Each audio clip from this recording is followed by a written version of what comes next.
खंडणी प्रकरणात अटकेत असलेला आरोपी वाल्मिक कराडची एक ऑडिओ क्लिप व्हायरल झाली आहे। या क्लिपमध्ये कराड एका महिला पोलीस अधिकाऱ्याला आरोपीला सोडून देण्यास सांगताना दिसतोय।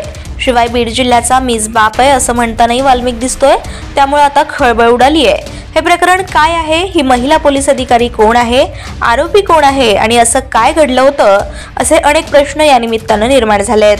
त्यातच भाजपाचे आमदार सुरेश धस यांनी ती क्लिप डिलीट करू नका, हे प्रकरण अत्यंत भयंकर असून पुढचे 15 दिवस चालणार आहे असं विधान केल्यानं या प्रकरणाचा सस्पेन्स आणखी वाढलाय।